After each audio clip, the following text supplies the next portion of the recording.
What's up, everyone? Welcome back to the channel. This is Worldwide Benny here.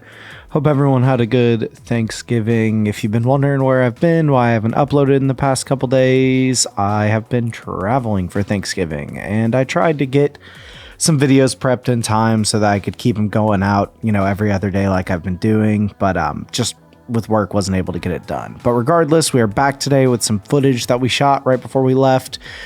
This pretty much directly follows up my last video of the Japanese style garden portion of the theme park Cyber City, working on developing the theming for the teacup ride a little more. Decided to name this one Dueling Dragons, which you will see in just a bit why I decided that name.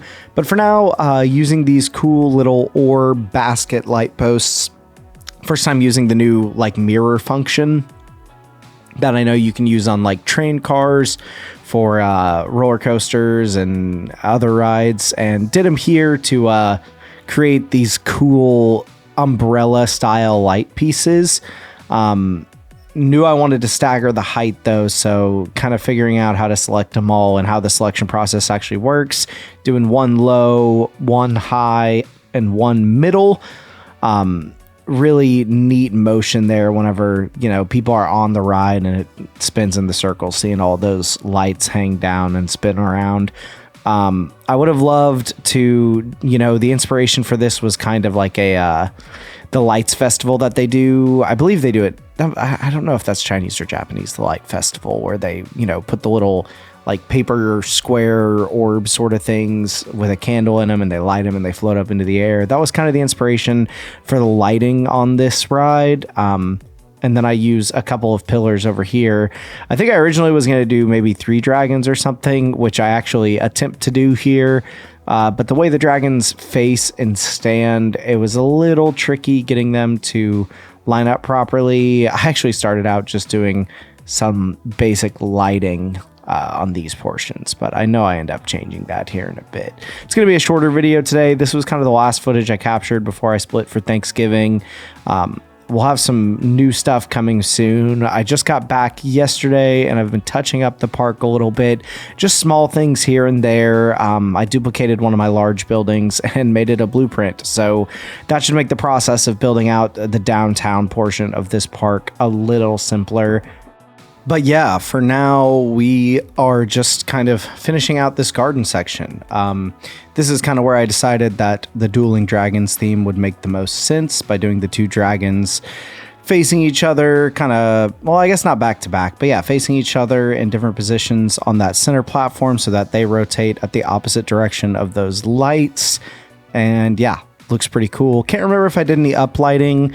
See in a minute. I'll probably end up doing a little bit of uplighting on the center platform where those 2 dragons are, but I do know that the lighting on the umbrella sort of things gives them a nice glow. Right here, fixing the fencing that I've already started to put up. I mentioned in the last video I was incidentally doing it backwards. It's pretty easy to mix up, at least for me. Sometimes I just get going on a roll, listening to a podcast, not paying as close attention as I should be, and just don't get it angled quite right.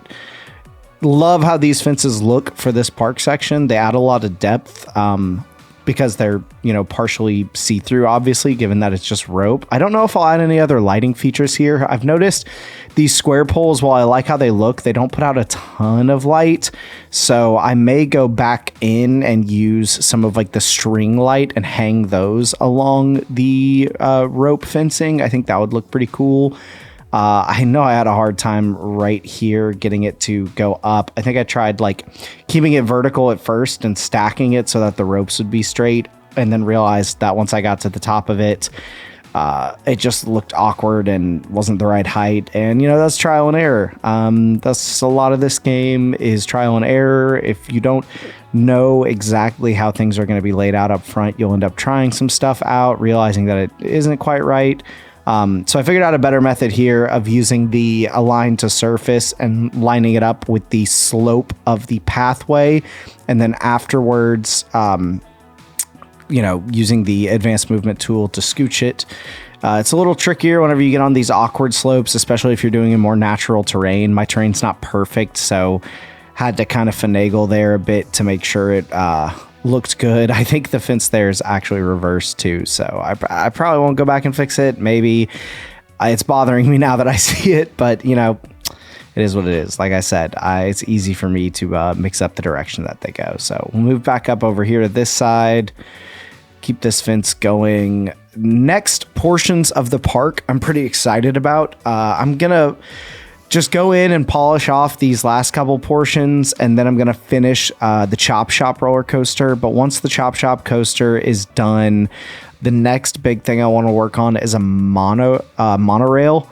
The monorail in this game looks really, really cool, and my plan is to have the monorail track over top downtown, kind of next to or in between those sky tunnels that I created. By doing that, I think it'll create a really, really cool cyberpunk scenic visual whenever you walk into the downtown plaza of Cyber City.